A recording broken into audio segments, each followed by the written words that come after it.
Emotional tracking எடுக்குறாரு. அவரு வந்து 20 emotional ட்ராக்கிங்க நம்ம வந்து ஃபில் பண்ணி, எமோஷனல மட்டுமே ஃபில் பண்ணி, ஒரு 6 மாசம் சின்சியரா ஃபாலோ அப் பண்ணணும்னா, அதுல நம்ம மாஸ்டர் ஆகுறோம் அப்படின்னா, நம்ம ஒரு ஜென் மாஸ்டர் போல, எதுக்குமே கவலைப்படாத, எதையுமே நம்மள தொந்தரவு பண்ணாத மனநிலைய அடைஞ்சிருவோம். அந்த இதுதான் இந்த சப்ஜெக்ட்டோட டாபிக். அதாவது டைட்டில். நமக்கு எதுவுமே தொந்தரவு பண்ணாம இருக்கிறது எப்படி அப்படிங்கிறது சொல்றாரு. அப்படின்னா என்ன அர்த்தம்?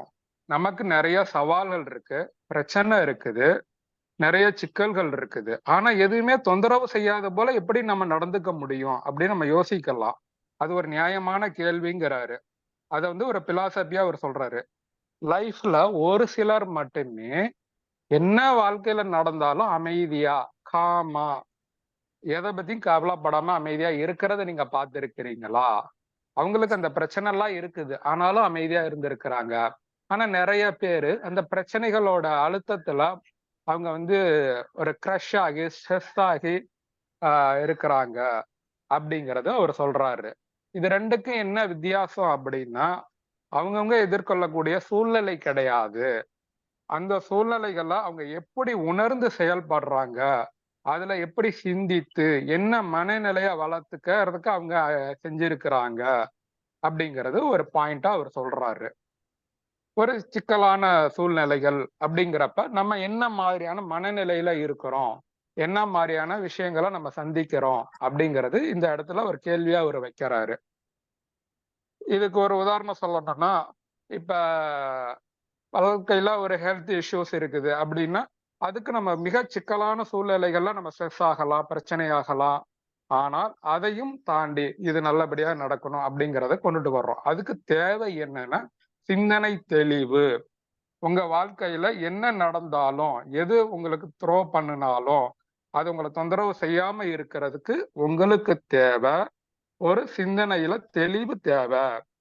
நீங்க அலட்சியமா இருக்கணும்னு அவசியம் இல்ல. அக்கறை இல்லாம இருக்கணும்னு அர்த்தம் கிடையாது. பிரச்சனைகள புறக்கணிக்கணும்னு அர்த்தம் கிடையாது. அதெல்லாம் இல்ல, அந்த பிரச்சனை எல்லாம் இல்லன்னு பாசாங்கு பண்ண வேணாம் அப்படிங்கிறதெல்லாம் இது மீனிங்ல எடுத்துக்காதீங்க. இது வந்து ஒரு தெளிவா, நடக்கக்கூடிய விஷயத்த என்னால செய்ய முடியும். அமைதியுடன், நம்பிக்கையுடன் வாழ்க்கையில் சவால்களை எதிர்கொள்வது பற்றியது தான் இந்த பிலாசபியா அவர் சொல்றாரு. உங்க வழியில என்ன நடந்தாலும், அத கையாளும் உள்பலம் உங்களிடம் உள்ளது அப்படிங்கிறாரு. சோ, நம்மகிட்ட என்ன இருக்குது அப்படிங்கிறதும், நம்ம அத எப்படி ஹேண்டில் பண்றோங்கிறதும் கேள்விய வைக்கிறார். அதுக்கு முதல் படி உங்களுக்கு எதுவும் தொந்தரவு செய்யாம இருக்கணும்னா, பாசிட்டிவ் தாட்ஸோட இருக்கணும். நேர்மறையான அணுகுமுறையை வளர்ப்பது அப்படிங்கிறாரு. நேர்மறையான அணுகுமுறைங்கிறது முதல் ஸ்டெப்பா அவரு சொல்றாரு. இப்ப நம்ம பாசிட்டிவ் தாட்ஸா இருக்கும்போது, நமக்கு பிசினஸ் டெவலப் ஆகுது. ஆ ப்ராப்பர்ட்டி சேருது. நம்ம வசதியா இருக்கிறோம். அப்படிங்கிறது தினேஷ் சாரோட ரிஃப்ளெக்ஷன். அந்த மாதிரி நம்ம பாசிட்டிவ் தாட்ஸா இருக்கும்போது, என்னோட ஹெல்த் ஃபாஸ்ட்டா இம்ப்ரூவ் ஆகுது. நான் குயிக்கா ரெக்கவரி ஆகுறேங்கிறது என்னோட செல்ஃப் ரிஃப்ளெக்ஷன். நெறைய இடத்துல நம்ம பாசிட்டிவ் தாட்ஸா இருக்கணும் அப்படிங்கிறாரு. இந்த பாசிட்டிவ் தாட்ஸ்ங்கிறது நம்மளுடைய எமோஷன்ஸ தாண்டி ஒரு டஃப்பான ரோடுல நம்ம போகக்கூடிய விஷயங்களா இருக்குது அப்படிங்கிறாரு. இந்த இடத்துல அவர் எப்படி அத சொல்றாருன்னா, ஒரு பவர்ஃபுல் என்ஜின். பாசிட்டிவ் தாட்ஸ் வந்து சாலை கடினமாக இருந்தாலும் உங்களை முன்னோக்கி செலுத்தும் சக்தி வாய்ந்த என்ஜின் போல அது செயல்படுது. இப்ப ஒரு டிவிஎஸ் 50 இருக்குது. அப்ப அந்த ஒரு ரஃப்பான ரோடுல போறீங்கன்னா, ஓட்டுறதே சிரமம்னு நீங்க சொல்லுவீங்க. ஒரு ராயல் என்ஃபீல்டோ, ஒரு ஹிமாலயனோ இருக்குதுன்னா, நீங்க உண்மையாலுமே ஒரு ஹிமாலயன வச்சுட்டு, ரோடே இல்லாத ஒரு லே லடாக் வரைக்குமே நீங்க போயிட்டு வந்துருவீங்க. அப்படிங்கிறதுக்கு அந்த என்ஜின் பவர் வந்து காமிக்குது. அதே போல உங்களுக்கு எந்த அளவுக்கு பாசிட்டிவ் தாட்ஸ் இருக்குது அப்படிங்கிறது மட்டுமே, ஒரு ரோடே இல்லாத ஒரு டஃப்பான சேலஞ்சஸ் பயங்கரமான பிரச்சனைகளுக்கு நடுவுலயும் ஒரு ஹிமாலயன் வண்டிய ஓட்டிட்டு போற மாரி ஹாப்பியா நீங்க போயிட்டு என்ஜாய் பண்ணிட்டு வரலாம் அப்படிங்கிறத அவர் சொல்றாரு. அந்த இடத்துல என்ஜின்ங்கிறதுக்கு அது சொல்றாரு. இதனோட அர்த்தத்தோட தடைகளை தாண்டி அந்த ரோடு இல்ல அப்படின்னு நம்ம சொல்றது வந்து தடைகள். அத தாண்டி இல்லாம வாய்ப்புகளில் உள்ள பிரச்சனைகளுக்கு, தீர்வுகளுக்கு கவனம் செலுத்துறது. என்ன சொல்யூஷன், அதுக்கு என்ன தேவை அப்படிங்கிற தீர்வுக்கு உருவாக்குறது. அது வந்து நேர்மறையான அணுகுமுறை உங்கள் எண்ணங்கள்ல இருந்து தொடங்குதுங்கிறாரு. பாசிட்டிவ் தாட்ஸ்ல இருந்து தான் நமக்கு அதை செய்ய முடியும். உண்மையாலுமே பாசிட்டிவ் தாட்ஸ்ங்கிறது நம்ப முடியாதவைங்கிறாரு. அது உங்க உணர்ச்சிகள் மற்றும் செயல்திறன் மீதான சக்திகள் அதிகமாக கொடுக்குது. ஒரு பாசிட்டிவ் தாட்ஸ் இருந்துச்சுன்னா பாசிட்டிவா விஷயங்கள் நடக்கும். நான் பாசிட்டிவா இருக்கிறேன்னா என் ஹெல்த் குயிக்கா ரெக்கவரி ஆகும். நான் பாசிட்டிவா இருக்கிறேன்னா எனக்கு பிசினஸ் டெவலப் ஆகும். நான் பாசிட்டிவா இருக்கிறேன்னா எனக்கு அசெட் சேரும். ஒரு நெகட்டிவ் தாட்ஸ் என்ன கொடுக்கும்? என்னையே சிக்க வச்சிரும், ஆக்சிடென்ட்டை சந்திக்க வைக்கும், பிசினஸ்ல பிரச்சனைகள் அதிகரிக்கும். அததான் இந்த இடத்துல வந்து அவரும் சொல்றாரு. ஒரு பாசிட்டிவ் தாட்ஸ், நேர்மறையான எண்ணங்கள் நேர்மறையான செயல்களுக்கு காரணமாக அமைகிறது. எதிர்மறையான எண்ணங்கள் எதிர்மறையான செயல்களுக்கு காரணமாக அமைகிறது. அப்ப நம்ம பாசிட்டிவ் தாட்ஸுக்கு மட்டுமே நம்ம கவனத்தை செலுத்தணும். பாசிட்டிவ் தாட்ஸுக்கு ஃபோக்கஸ் பண்றதுக்கு பயிற்சி கொடுக்கணும் அப்படிங்கிறாரு. இப்ப நேர்மறையான அணுகுமுறையை வளர்ப்பது ஒவ்வொரு சூழ்நிலையில எல்லா சூழ்நிலையிலும் நல்லதுங்கிறாரு. அப்ப அந்த சூழ்நிலைக்கு பத்தி பேசும்போது அடுத்த டாபிக்னா ரிசைலன்ஸ், பின்னடைவுல இருந்து வெளியேறக்கூடியது அப்படின்னு சொல்லுவாரு. பின்னடைவுல இருந்து வெளியேறக்கூடிய திறன், திட்டமிட்டபடி விஷயங்கள் நடக்கலானாலும் விடாமுயற்சியுடன் செயல்படும் மன உறுதியை கொண்டிருப்பது.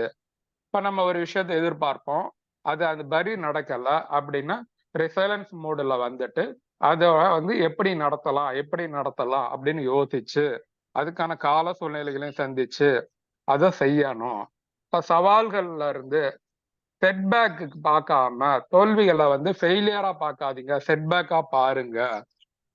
ஈவன் அப்படியே அது டோட்டலா செட்பேக்கே ஆகல, 100% ஃபெயிலியர் ஆனாலும் அதுல இருந்து நிறைய லெசன்ஸ் எடுத்துக்குங்க, கத்துக்குங்க. அது ஒரு இர்ரிவர்சபிளா இருந்து நமக்கு அது வந்து திரும்ப இன்னொரு ஆப்பர்ச்சுனிட்டி கிடைக்காதுன்னாலும் அதுல இருந்து நம்ம கத்துக்கக்கூடிய பாடங்கள் நிறைய இருக்குது. அதுல இருந்து வாய்ப்புகள் இருக்கு. அதை விட பெட்டரா செய்யறதுக்காக இருக்குது அப்படிங்கறத இந்த இடத்துல அவர் சொல்றாரு. அப்புறம் ஒரு கம்ஃபர்ட் ஜோன். இப்ப ரிசைலன்ஸ் பத்தி அவர் முடிச்சிட்டாரு. கம்ஃபர்ட் ஜோன் பத்தி சொல்றாரு. இந்த கம்ஃபர்ட் ஜோன் அப்படிங்கிறது நீங்க வந்து உங்களுக்கு சுத்தி ஒரு வட்டம் இருக்குது. அது கம்ஃபர்ட் ஜோனா நீங்க நினைச்சுக்கிறீங்க. நீங்க வளரணும்னு முடிவு பண்ணிட்டீங்கன்னா அந்த வட்டத்தை விட்டு வெளியில நில்லுங்க. அந்த கம்ஃபர்ட் ஜோன் பெருசாயிரும். திரும்பவும் அந்த வட்டத்தை விட்டு வெளியில நில்லுங்க. இன்னும் கொஞ்சம் பெருசாயிடும். ஒரு நல்ல பிசினஸ் மேனுக்கு இந்த கம்ஃபர்ட் ஜோனை விட்டு வெளியில நின்னு வளர்ந்துகிட்டே இருக்கிறது தான் பிடிக்கும். அவங்க லைஃப்ல அனுபவிக்கக்கூடிய லக்ஸரிஸ், ஒரு பென்ஸ் காரோ அல்லது ஒரு ஹை எண்ட் மொபைல் போனோ ஒரு பிசினஸ் பர்பஸ்க்காக மட்டுமே தவிர அதனோட அத்தனை ஃபியூச்சரும் அவங்க என்ஜாய் பண்றதுக்கு நேரத்தை ஒதுக்க மாட்டாங்க, ஆர்வம் காட்ட மாட்டாங்க. நம்ம கம்ஃபர்ட் ஜோனை விட்டு வெளியே வர வர வர நம்ம வளர்ந்துகிட்டே இருக்கிறோம் அப்படிங்கிறத சொல்றாரு. கம்ஃபர்ட் ஜோனை விட்டு நம்ம வெளியில வரக்கூடியது நம்மளுக்கு ஒரு ஃபிளெக்சிபிளா கொடுக்குது. சவால்கள் வந்து ஏத்துக்கக்கூடியும். அது வந்து ரொம்ப ஈஸியா இருக்கிறதுனால நம்ம ஏத்துக்கிறோம்னு அர்த்தம் இல்ல. ஆனா நம்ம அதை விட்டு வெளியில வந்தாதான் வளர்றோம் அப்படிங்கிறத இது செய்யறது. அது வந்து நமக்கு ஒரு உந்தி தள்ளக்கூடிய ஒரு சக்தி அப்படிங்கிறாரு. அடுத்தது இந்த கம்ஃபர்ட் ஜோன் தாண்டி எமோஷனல் இன்டெலிஜென்ட்டையும் அவர் சொல்றாரு. உங்களோட எமோஷனல் இன்டெலிஜென்ஸ், சொந்த உணர்ச்சிகள் மற்றவர்கள் உணர்ச்சியும் புரிந்து கொண்டு நிர்வகிப்பது, உங்கள் உணர்ச்சிகள் உங்கள் எண்ணங்கள் செயல்கள் எவ்வாறு பாதிக்கின அப்படின்னு அறிந்து கொண்டு அதை கட்டுப்படுத்த கற்றுக்கொள்வதுங்கிறாரு. எமோஷனல் இன்டெலிஜென்ட் அல்லது எமோஷனல் கோஷன்ட், இக்யூ அப்படிங்கிறது நம்மளோட ஃபீலிங்ஸ் என்ன, நம்மளுடைய அடுத்தவங்களோட ஃபீலிங்ஸ் என்ன, இதெல்லாம் வந்து நம்மளை எப்படி பாதிக்குது, அதை எப்படி நம்ம பெட்டரா டெவலப் பண்ணி கொண்டுட்டு வரலாம். அப்பதான் நாட் பாதரிங் ஹேபிட் அப்படிங்கறத தெளிவா செஞ்சுக்க முடியும், புரிஞ்சுக்க முடியும் அப்படிங்கிறாரு. எனவே உங்கள் நுண்ணறிவை எவ்வாறு வளர்த்து கொள்கிறீர்கள், சுய விழிப்புணர்வு, செல்ஃப் ரிஃப்ளெக்ஷன், சுய கட்டுப்பாடு, செல்ஃப் ரெகுலேஷன், இது ரெண்டுமே அதை வந்து உங்களுக்கு திங்க் பண்ண அமையுது. அப்ப நீங்க வந்து ஒவ்வொரு ட்ரிகரிங் பாயிண்ட், தூண்டுதலுக்கு காரணமா இருக்கக்கூடிய விஷயங்கள்ல கவனம் செலுத்துவீங்க. அப்ப அதுக்கு வந்து அடுத்த சொல்யூஷனா அவரு சொல்றாரு. அந்த மாதிரி தூண்டுதல்களுக்கு நம்ம வந்து ரியாக்ட் பண்ணாம ரெஸ்பாண்ட் பண்ணறதுக்கு, எதிர்வினை ஆற்றுவதற்கு முன் இடைநிறுத்தவும், சிந்திக்கவும் கற்றுக்கொள்ளுங்கள். அதாவது ஒரு கொஸ்டின் அல்லது ஒரு சிச்சுவேஷன் அல்லது ஒரு டிசிஷன் இதுக்கு ஒரு ஆக்ஷன் குடுக்கறதுக்கு முன்னாடி அது ரியாக்டா இல்லாம ரெஸ்பாண்ட் ஆகுறதுக்கு ஒரு பாஸ் திங்க் பண்ணிட்டு யோசிச்சு பாஸ் பண்ணி செய்யறதுக்கு கேட்கறாரு. இந்த சூழ்நிலைய கையாள்றது இந்த மாதிரி கேப் விட்டு பாஸ் பண்ணி திங்க் பண்ணி செய்யறது தான் ப்ரோஆக்டிவா அடுத்து முன்னோக்கிய பத்தி போகக்கூடிய ஒரு சக்தியா நமக்கு கொடுக்குது. உங்கள் முன்னோக்கு ப்ரோஆக்டிவ் ஆனது ஒரு சூழ்நிலைய நீங்க எப்படி பாக்குறீங்க, எப்படி கையாளுறீங்க அப்படிங்கறது தேர்ந்து அமையுது. ஒரு சவால 2 பேர் எதிர்கொள்ள முடியும்னா, அத ப்ரோஆக்டிவா பண்றவங்க பெட்டரா சக்சஸ்ஃபுல்லா பண்ணறாங்க. அவங்க ஒரு பெரிய பிக்சரா பாக்குறாங்க. இப்ப ஒரு பெரிய பிசினஸ் டார்கெட் இருக்கு அப்படின்னு சொல்லிட்டா, அந்த பிசினஸ் டார்கெட் பண்றவங்களுக்கு சின்ன சின்ன விஷயங்கள்லாம் ஒரு பிரச்சனையாகவே தெரியாது. ஒரு பிசினஸ் மேனுக்கு எதுவுமே சின்ன சின்ன விஷயங்கள் பிரச்சனையா தெரியாது. அந்த பெரிய பிக்சர், பெரிய கோல் அது மட்டும் தான் உங்களுக்கு தெரியும். அதுக்காக பெரிய படத்த பார்க்க முயற்சி செய்யுங்க அப்படிங்கிறாரு. இந்த பிரச்சனை எவ்வளவு முக்கியமானது. அப்ப சில நேரங்கள்ல அந்த பிரச்சனை எல்லாம் நம்மள ஒரு ஸ்ட்ரெஸ் பண்ணும், அழுத்தும் அப்படின்னு சொல்லும்போது, அந்த பிரச்சனை நம்மள அப்செட் பண்ணும். செயல்பட விடாம தடுக்கும். நெறைய பிரச்சனைகள் வந்து நம்ம அந்த டேவ வேஸ்ட் பண்ணிரும். அல்லது அந்த வாரமே வேஸ்ட் பண்ணிடும். ஏன்னா, அது திரும்பவும் நம்மள ஒரு பிரஸ்டிங் பெயின்னு நாங்க சொல்லுவோம். அழுத்தக்கூடிய வலிங்கிற மாதிரி சில இடத்துல அது செய்யும். அப்ப வந்து நீங்க அந்த விஷயத்த ப்ரோஆக்டிவா திங்க் பண்றதன் மூலமாக அப்செட் ஆகக்கூடிய அளவ குறைக்கலாம். இது எப்படி போய் முடியும்? முதல் கொஸ்டின் ஒரு பிரச்சனை இருக்கு. இது எப்படி போய் முடியும்? இது எங்க போய் நிக்கும்? இந்த பிரச்சனைகளுக்கு என்னென்ன சொல்யூஷன்? அப்படின்னு சொல்றது. அத வந்து ப்ரோஆக்டிவா நம்ம அப்செட் ஆகுறத பத்தி செய்யலாம். அப்புறம் நடவடிக்கை எடுப்பது அப்படின்னு சொல்லும்போது, அந்த அப்செட் ஆகுறது ஒரு விதத்துல ஃபியர் நமக்கு பயத்த குடுக்கும். இது இப்படி நடந்துருச்சுன்னா, இப்படி போயிடுச்சுன்னா, நம்ம கைய விட்டு போயிடுச்சுன்னா, அப்படிங்கிற பயம் வந்து இருக்கும். அப்படின்னா ஏதேனும் ஒரு ஸ்டெப் சின்ன சின்ன சின்ன ஸ்டெப் நம்ம நிச்சயமற்ற தன்மையில இருக்கும்போது கூட, நம்ம நகர்த்தக்கூடிய, நம்மளால கட்டுப்படுத்தக்கூடிய ஒரு ஸ்டெப்ப நம்ம எடுக்கும்போது, நம்ம சொந்த விதியை வடிவமைப்பதில் நாம இருக்கிறோம் அப்படிங்கிறாரு. அப்ப அந்த சமாளிக்கக்கூடிய படிகளுடன் தொடங்குங்கள் அப்படிங்கிறாரு. சொந்த விதிய வடிவமைக்கணும். இது எனக்கு தேவை அப்படின்னா, மிகப்பெரிய சவால்களை உடைக்க சிறிய சமாளிக்கக்கூடிய படிகளுடன் தொடங்குங்கள் அப்படிங்கிறாரு. இது வந்து பயத்தை விட்டு வெளியேறுவதோட ஒரு ப்ரோஆக்டிவா திங்க் பண்றதும், அப்செட்ல இருந்து வெளியேறி குயிக்கா வாட் நெக்ஸ்ட்ன்னு போகிறதுக்கும் இது எல்லாமே உதவுது. இந்த நேரத்துல நீங்க என்ன செய்ய முடியும் என்பதில் கவனம் செலுத்துங்க. சிறிய மேலும் நிர்வகிக்கக்கூடிய பணிகள் முடிவில் உங்கள் இலக்குகளை நோக்கி செல்ல ஒண்ணுமே இல்ல. நம்ம செய்யறதெல்லாம் நல்லபடியா செஞ்சுட்டோம் அப்படிங்கிற அளவுக்கு கத்துக்குங்க. அப்செட் ஆயிட்டோம்னா நம்ம செய்ய மாட்டோம் அப்படிங்கிறது. மேலும் இந்த செயல்கள்ல இருந்து உங்க இலக்குகளை நோக்கி செல்லும்போது, உங்களை துன்புறுத்துவது வெல்ல முடியாதவராக இருப்பது பற்றி அல்ல. உங்களோட நெகிழ்ச்சி மனப்பான்மையை வளர்ப்பது. Flexible mind set. அந்த பிரஸிங் பெயின்னு நாங்க சொல்லுவோம். பெயின் வேற, பிரஸிங் பெயின்ங்கிறது வேற. அந்த மாதிரி நம்மள ஒரு அப்செட் ஆகக்கூடிய மனநிலையில இருந்தாலும், ஒரு ஃப்ளெக்சிபிலிட்டி மைண்ட வச்சுக்கிட்டு, பாசிட்டிவ் தாட்ஸ், ப்ரோஆக்டிவோட இத எப்படி எதிர்கொள்ள முடியும்?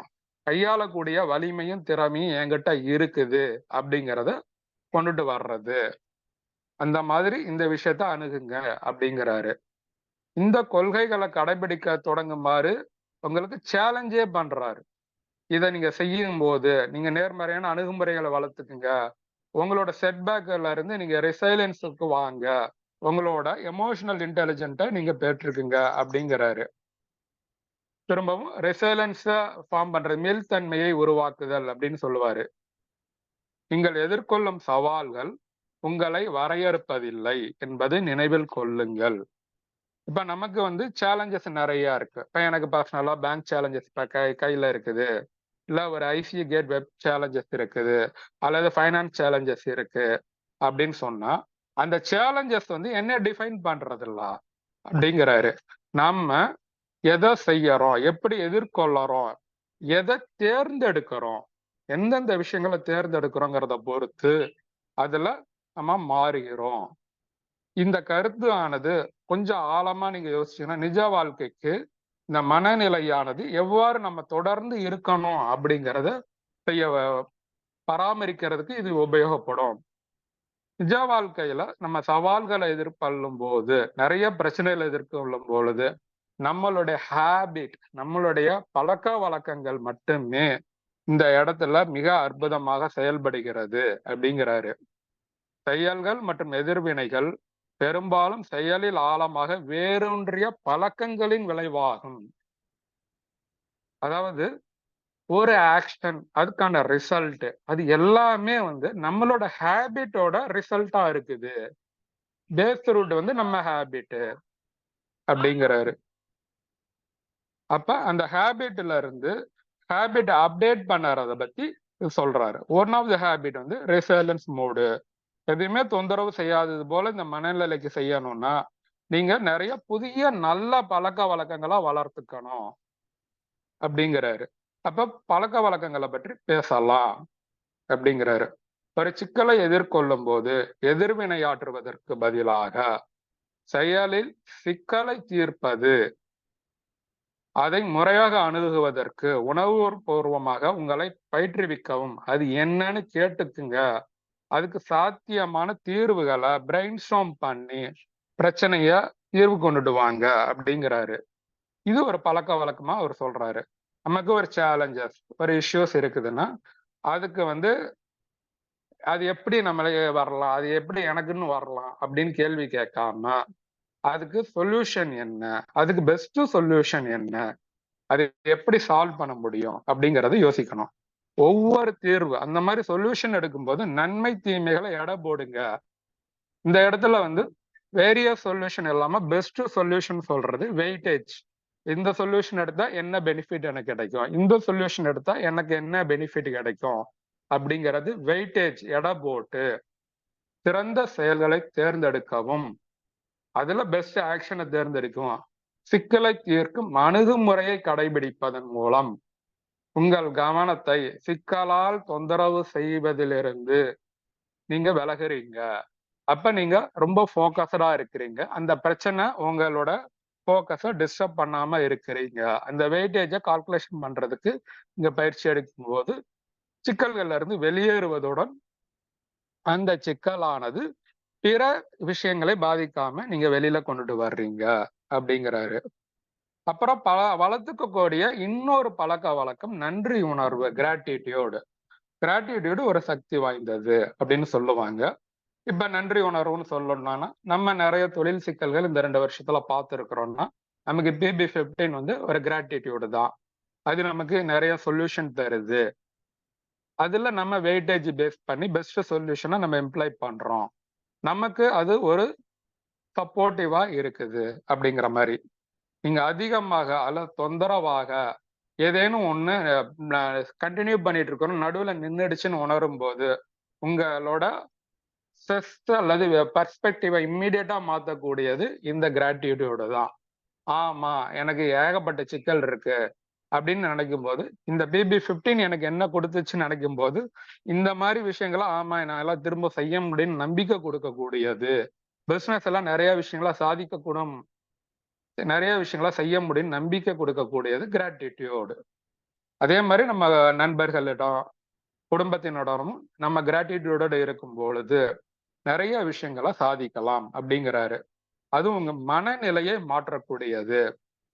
இப்ப பாசிட்டிவா இருக்கிறீங்க, ஒரு பேலன்ஸ்டா ப்ரோஆக்டிவா சூழ்நிலைகளை அணுகுறீங்க, ரெசிலன்ஸ் மோடுல இருக்கிறீங்க, அடுத்தது கிராட்டிடியூடோட இருக்கிறீங்க அப்படிங்கிறாரு.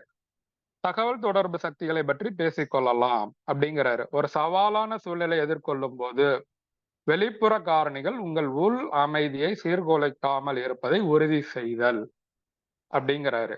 வெளிப்புற காரணிகள் நிறைய விஷயங்கள் வெளியில நடக்குது. அது உங்க மைண்டுக்குள்ளார போக விடாம இருக்கணும்னா, அதை நீங்க எப்படி எடுத்துக்கணும்? அதாவது போக விடாம இருக்கணும்னு அர்த்தம் இல்ல. அது உங்க உள்ள இன்னர் பீஸ சீர்குலைக்காம இருக்கணும்.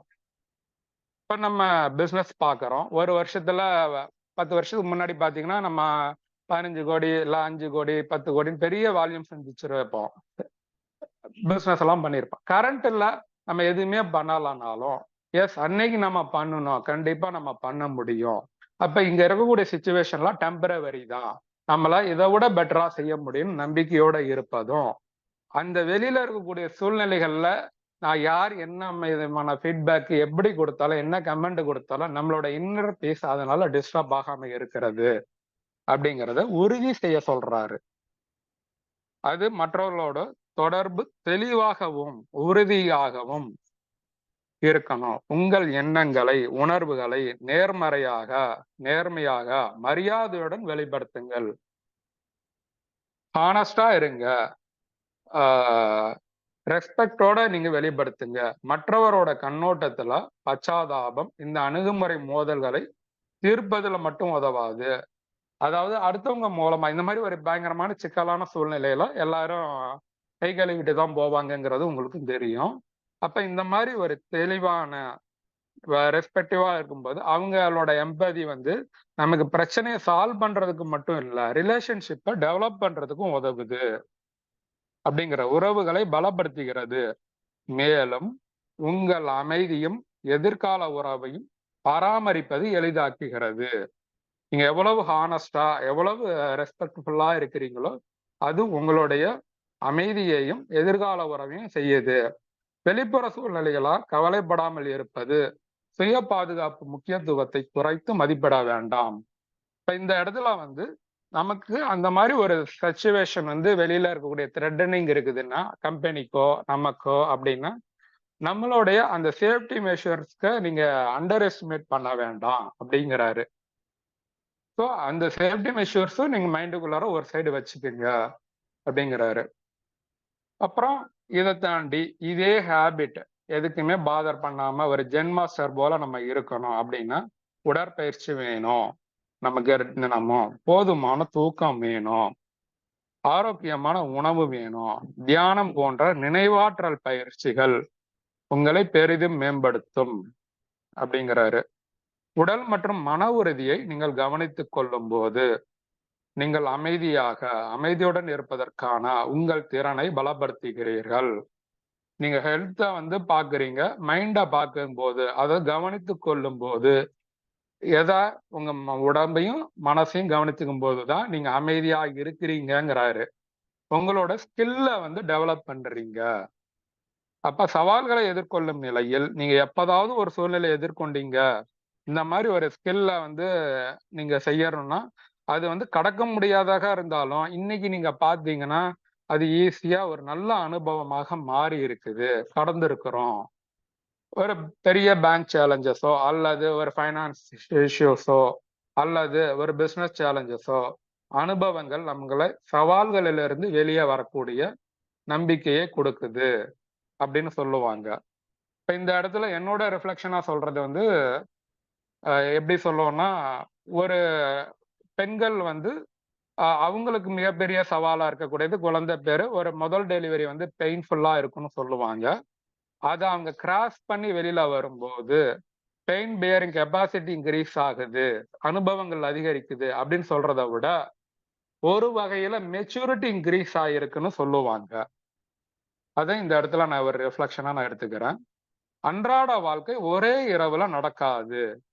நம்ம நிறைய விஷயங்களை ஃபோக்கஸ் பண்றோம், நமக்கு எண்ட் ரிசல்ட் ஒரே நாள் நைட்டுல நடந்துராது. அதற்கு அர்ப்பணிப்பும் நிலைத்தன்மையும் தேவை. அதுக்கு டெடிகேஷனா வேலை செய்யணும், கன்சிஸ்டன்சியா இருக்கணும் அப்படிங்கிறாரு. இந்த பழக்கங்களை வளர்ப்பதன் மூலம் இப்ப மேல சொன்னது வந்து ஹேபிட்ஸ். இந்த ஹேபிட்ஸை வந்து மெயின்டைன் பண்ணி டெவலப் பண்ணி செய்யும் போது கிடைக்கக்கூடிய கிஃப்ட் அது வெகுமதிகள் மகத்தானவை. நீங்கள் செயல்பட கற்றுக்கொள்வது மட்டும் அல்லாம எதுவும் உங்களை தொந்தரவு செய்யாதது போல, ஆனால் நீங்கள் உண்மையான உள் வலிமையுடன் அமைதியை வளர்த்து கொள்கிறீர்கள். உங்கள் வாழ்க்கையில் இந்த கொள்கைகளை பயன்படுத்த தொடங்க நீங்கள் ஒவ்வொருவரையும் ஊக்குவிக்கவும். எந்த ஒரு சூழலில் உங்கள் பதிலை தேர்ந்தெடுக்கும் சக்தி உங்களிடம் உள்ளது. அப்ப எந்த ஒரு சிச்சுவேஷன்லயும் அதுக்கான ஆன்சர் கொடுக்கறது உங்ககிட்ட இருக்குங்கிறதும் இதை நீங்க செஞ்சுக்கலாம் அப்படிங்கிறாரு. அடுத்தது உணர்ச்சி நுண்ணுறிவை உருவாக்குதல், எமோஷனல் இன்டெலிஜென்ட பத்தி சொல்றாரு. கவலைப்படாமல் இருப்பதை தேர்ந்தெடுங்கள் அப்படிங்கிறாரு. உங்கள் சொந்த வாழ்க்கையிலும் உங்களை சுற்றி உள்ளவர்கள் வாழ்க்கையிலும் நீங்கள் நேர்மறையான சக்தியாக இருங்கள். எனக்கு நான் பாசிட்டிவா இருக்கணும், பாசிட்டிவ் திங்கிங்கா இருக்கணும். அந்த பாசிட்டிவ் திங்கிங் வந்து ஒரு கண்டேஜியஸா நம்மளை சுத்தி இருக்கிறவங்களும் பாசிட்டிவா திங்க் பண்ண வைக்கணும். நான் மட்டும் பாசிட்டிவா இருந்தா போதாது, சுத்தி இருக்கிறவங்களும் பாசிட்டிவா இருக்க வைக்கிறதுக்கு நம்ம இருக்கணுங்கிறாரு. அப்படி இருந்தா உண்மையிலேயே எதுவுமே நம்மளை தொந்தரவு செய்ய முடியாது அப்படிங்கிறாரு. உலகை எதிர்கொள்ள தயாராக நம்பிக்கையுடன் தைரியத்துடன் முன்னேறுவோம் அப்படிங்கிறாரு.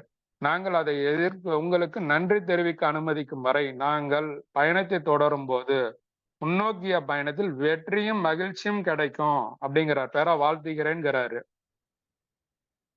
நம்ம பாசிட்டிவா இருக்கக்கூடிய ஒரு ஹேபிட் இந்த இடத்துல திரும்ப ரிப்பீட் பண்றாரு. அதனால நம்மளோட ஜர்னில வெற்றியும் கிடைக்கும், மகிழ்ச்சியும் கிடைக்கும். அதுக்கு உங்களை வாழ்த்துறேன் அப்படிங்கிறாரு.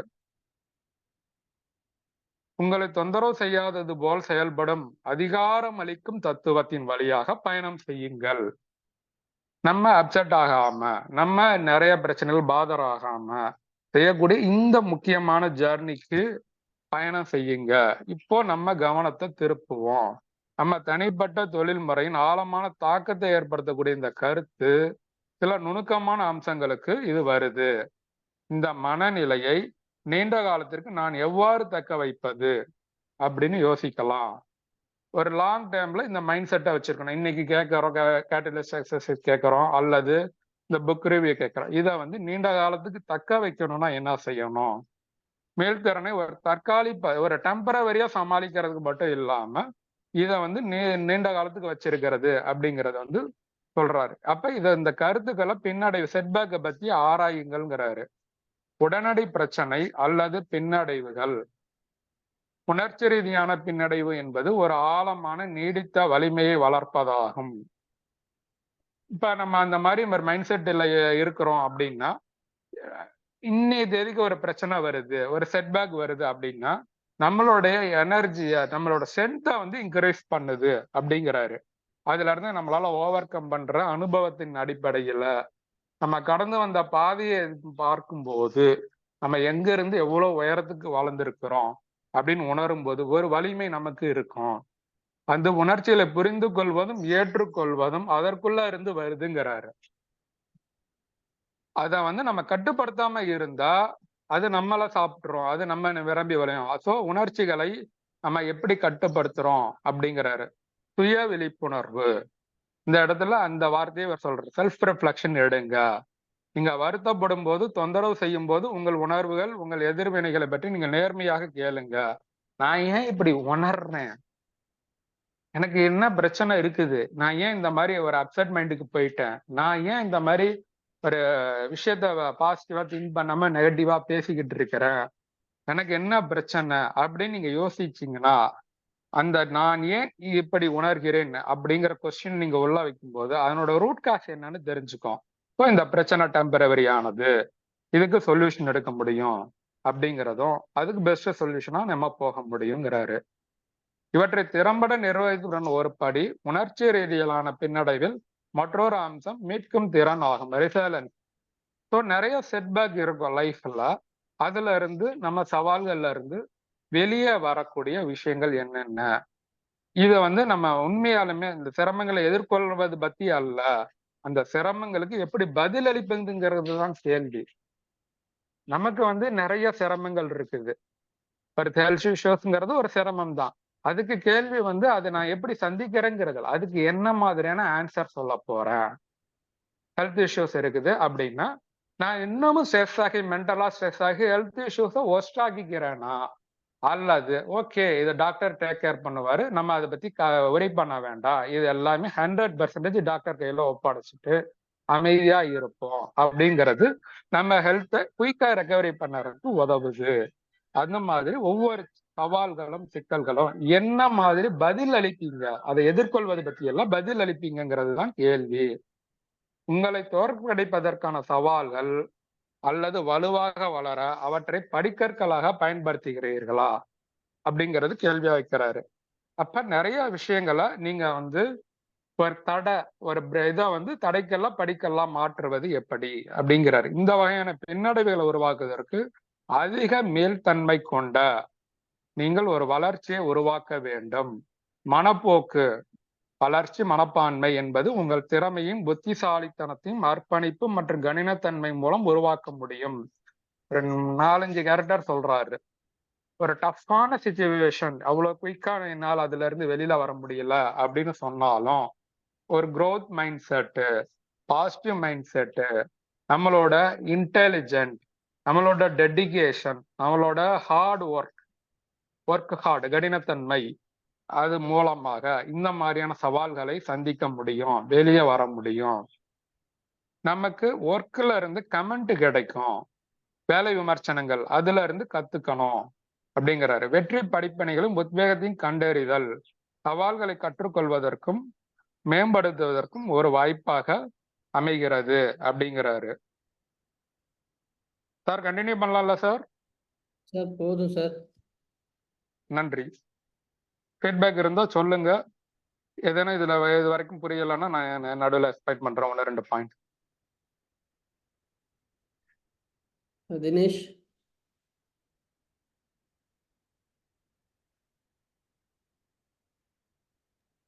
சரி, ஃபர்ஸ்ட் ஃபீட்பேக்கு ஜானகிராம் சார் நல்லா இருந்தது. அதாவது பிரெயின் ட்ரேசி புக்ல சொன்னதை எக்ஸ்ட்ராக்ட மட்டும் சொன்னீங்க. அப்படிதான் நான் ஃபீல் பண்ணேன். புக் ரிவ்யூ நல்லா இருந்துச்சு, நல்லா பண்ணீங்க. இதுல டேக்அவே நிறைய இருக்கு. மேக்சிமம் நம்ம ஆல்ரெடி எல்லாம் தெரிஞ்ச விஷயம் தான். இன்னும் திருப்பி திருப்பியும் அதை நம்ம கேட்கும் போது அது கம்ஃபர்ட் ஜோன்ல இருந்து வெளில வரணும், நேர்மறையான எண்ணம் இதெல்லாம் திருப்பி திருப்பி கேட்கும் போது ஒரு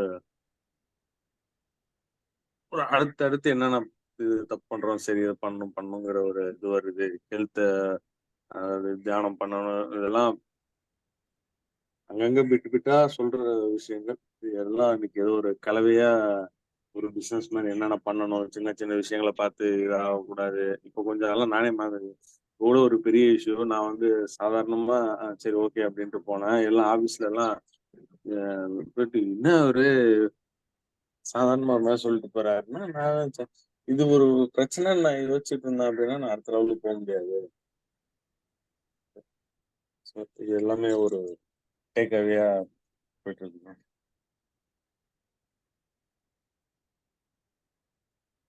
சார் வேற அடுத்து. தேங்க்யூ தினேஷ்.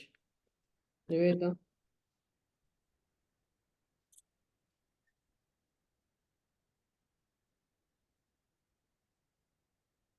நிவேதா இருக்கீங்களா? சார் இருக்கேன் சார். பிரெயின் டேஸோட மொத்தத்தையும் பிரஷ் அப் பண்ணிட்டாரு ஜானகிராமன் சார். அவர் சொன்ன நிறைய விஷயங்கள்ல ஓகே நம்ம தப்பு பண்றோம், இதுக்கு இது பண்ணணும். ஆமா, கம்ஃபர்ட் ஜோனு. ஆமா, இது நம்மளோட comfort zone discomfort zone expand ஆக ஆக நம்ம growth-உம் எக்ஸ்பேண்ட் ஆகும். இந்த கம்ஃபர்ட் ஜோன்லாம் எனக்கு ஒரு பெரிய டிராபேக். ஸோ என்ன சொல்றது, தினேஷ் சொன்ன மாதிரி நிறைய விஷயங்கள் அப்படி அப்படியே எல்லாம் கனெக்ட் ஆச்சு. நான் நோட்ஸ் எடுக்காதனால திருப்பி எந்த விஷயம் டீப்பான்னு எனக்கு இப்போ ஒப்பிக்க தெரியல. But definitely super brush up Janakiraman sir. Thank you very much. நிறைய கொடுத்துட்ட மாதிரி இருக்கு. ஆமா, ஒரு அதெல்லாம் நீங்க போதுமான்னு சொன்ன உடனே நான் போதும் ஆக்சுவலா மியூட்ல.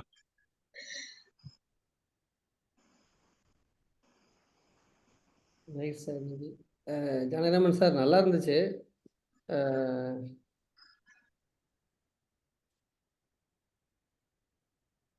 நம்ம நிறையா இப்போ கிட்டத்தட்ட ரெசிலியன்ஸில் ஆரம்பிச்சிங்க நீங்கள். ரெசிலியன்ஸோட டீட்டெயிலிங் போனோம்.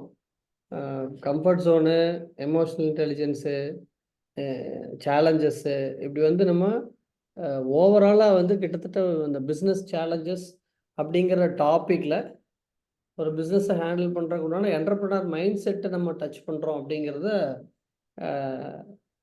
புரிஞ்சுக்கிட்டோம். பட் இது எப்படி போச்சு அப்படின்னா, எல்லா இடத்துலையும் டச் பண்ணதுனால ஓவராலாக ஒரு ரெஃப்ரெஷ் தாட்ஸை வந்து எல்லா பக்கம் கொண்டு வந்திருக்கு. கண்டிப்பா சார். ஒரு நல்ல நமக்கு முன்னாடி ரிவிஷன் பண்ண மாதிரி இருக்கு. என்னம்மா? எக்ஸாமுக்கு முன்னாடி லாஸ்ட் மினிட்ல எல்லாத்தையுமே டக்கு டக்கு டக்குன்னு ஒரு ரிவிஷன் பண்ணுவோம்ல. எக்ஸாமுக்கு முன்னாடி ரிவிஷன் பண்ற மாதிரி இருக்கு. ஓகே, கரெக்ட் தான். எல்லாத்தையும் டச் பண்ண மாதிரி இருந்துச்சு. நல்லா டிஃப்ரெண்டா இருந்தது சார். இது ஆக்சுவலி புக்கா இல்ல வேற? நீங்க யூடியூப் லிங்க் அனுப்பிச்சிருக்கிற பாருங்க, அதனோட கண்டென்ட் தான் தமிழாக்கம் பண்ணி செஞ்சிருக்கிறேன்.